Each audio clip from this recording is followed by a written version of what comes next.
Here is my Mac Mini. I reset it. I can't set it up. Why? Because I've decided to hook up a mouse. This mouse has a USB-A dongle, and my Mac doesn't have a USB slot in it, USB-A slot. Can't plug it in. I can't hook up Bluetooth because I don't have any way to hook up Bluetooth. So what can I do?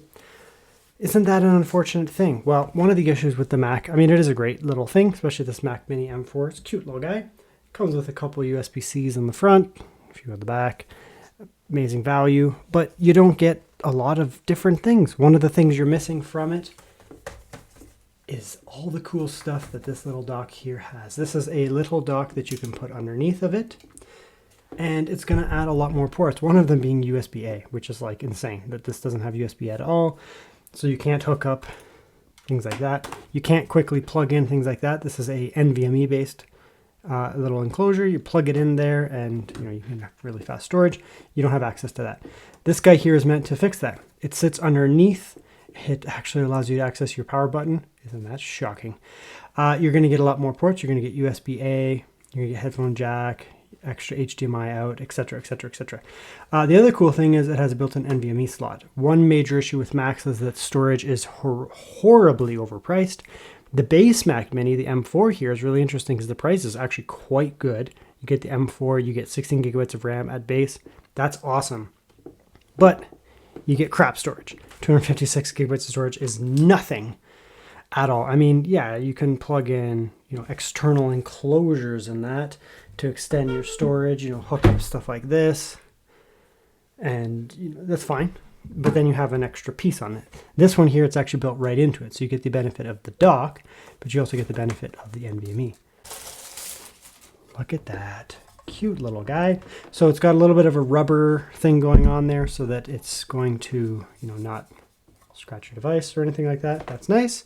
Then on the, I guess that's the back. That's the front there. So on the back, you're going to get the connector to the Mac itself, Mac Mini itself. You do have an extra output there, so you can go out there or you can go out here. So I'll just probably just use that, whatever. It's a 4K 60 screen, so it'll be fine.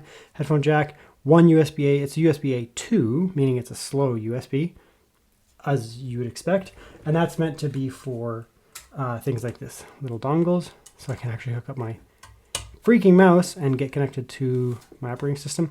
On the front there, this is what's really nice too. That also says mouse. I guess I could put that in there. I don't know. This one's probably like a really slow one. Whatever, that's fine. Keyboard there if you want to plug in a physical keyboard. So you're going to get two USB-A on the front, one USB-A on the back. That's huge because the Mac doesn't come with anything like that. Micro SD card or SD card. And if a lot of people who use Mac are creators, to be honest. I mean, a lot of people who aren't use it as well. But I'd say one major market of the Mac Mini, especially the base one, are creators. Creators, I use my DJI Osmo. Micro SD card, go out. I can just plug that directly in here. I don't need to use a dongle upon dongle upon dongle. Just plug it in there and start transferring my data. Photographers in that often use SD cards.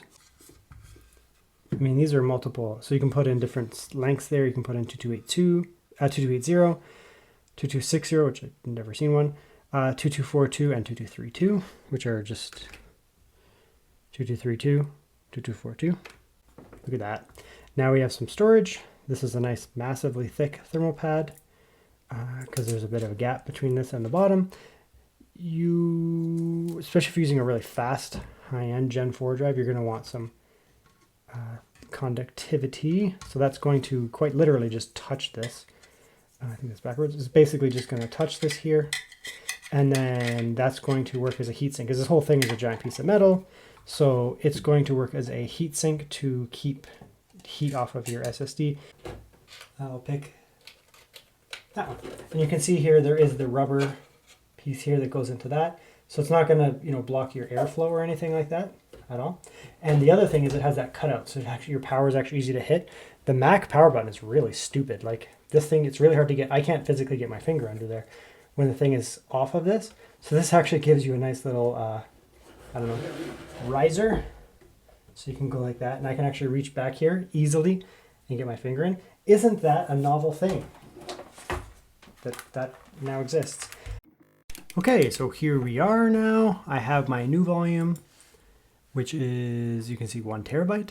It's not formatted yet properly. I think it was in a Windows PC before, so it'll be NTFS. So you just come in here into disk utility. There's different things you can do in here. I'm going to go erase. I'm going to go, I'm going to say extra. Oops. How if I could type? Extra Mac. It's NTFS. We're not going to do that. We're going to go APFS. If I was going to be moving this between devices, I would do exFAT. I'm not. This is going to be plugged in to the Mac all the time. So we're going to go like that.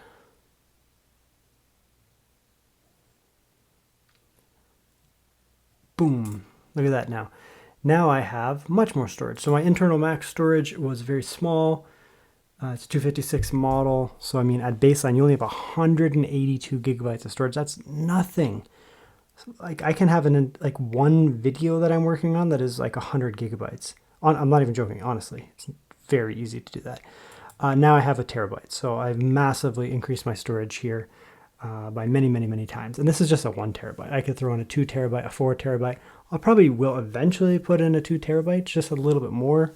Just kind of a nice amount to have. 2 terabytes, because then I can throw on just a little more crap on it, you know, that kind of stuff. But just for testing purposes, we'll just come in here. Yeah, it's looking pretty nice so far. What else can we do? We can come in and we can do some speed tests on the actual thing. So let's do that in a second. Okay, so, you know, there's different speed test type software. Some of them are better than others. I think Blackmagic is like kind of the standard, but I think there's better ones that I've used, but it doesn't really matter. So let's come in here and we will go select target drive. And we will go extra. This is the one that I just formatted. And let's start. There you go. So 1,000 megabytes a second. It's 10 gigabit per second speeds. It's exactly as anticipated. It would be the same as an external NVMe enclosure, not USB 4 NVMe enclosure, but a USB 10. USB 10 gigabit per second enclosure. So very fast. It's going to be more than enough for things like video editing and that. I do a lot of video editing on 10 gigabit per second drives, faster than, obviously, going to be much faster than a SATA speed. So totally fine. Not going to be as fast as the internal, not going to be as fast as a USB 4, but still fast. That's still considered quite fast, actually. So that's very good. That's why I said, you know, you probably don't want to get yourself a Gen 4 drive. Most external enclosures in that, I mean, we do have the Thunderbolt 5 now, but it's just kind of emerging. Most of the time, even Thunderbolt 4, you're only getting 3,500 megabytes a second anyway. So generally speaking, you're probably going to want to get a Gen 3 drive. So it looks like it goes in upside down. That's fine. I don't know if that's just going to automatically be. Look at all this. Stop. All these notifications. It's under there. I can see it. There it is. Yeah, so this one was formatted properly in exFAT. So we'll be able to just test it right away. I think this should be able to see it right away. Select target drive. Untitled is just for my DJI Osmo. This, I have no idea how fast this is going to go. We'll see. Oh, what? Okay, short burst. That makes sense. Yeah, this is actually a very fast micro SD card. It runs about 150 megabytes a second. So that's actually fast. A lot of the time, these micro SD card readers don't get that fast. You're looking at like 80, maybe 100 megabytes a second. This is doing a pretty good job. It was peaking up faster. It's going down a little bit, but it's relatively fast here. Okay, the one other thing I want to test is the HDMI, just to see.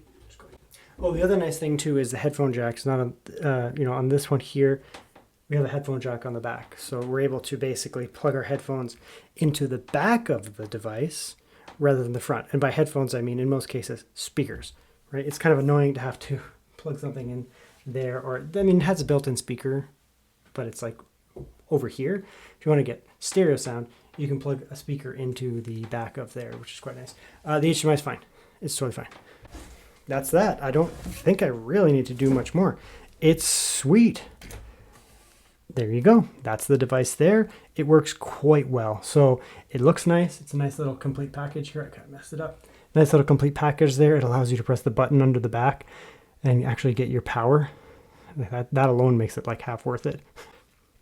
there's not really much of a point to add more USB-C to a Mac Mini because it's loaded full of USB-C. But what it is missing is like fundamental USB-A. That's very important. It's also missing micro SD card. That's very important as well. And most importantly for the Mac Mini, because the Mac Mini is very good value. It is a very good value device, especially with 16 gigabytes RAM as base, but the storage is atrocious. 256 is nothing. It's so easy to fill that up. The operating system this is a fresh install, and I'm looking at 180 gigabytes of free storage. That is pathetic. And the fact that I'm able to take this here, slap an NVMe in the bottom, this is 1 terabyte. Actually, to be honest, it works really well. I'm probably going to put it at 2 terabyte. I didn't want to do it on the video, but I probably should have just popped in this 2 terabyte here, honestly. I'll do it off camera.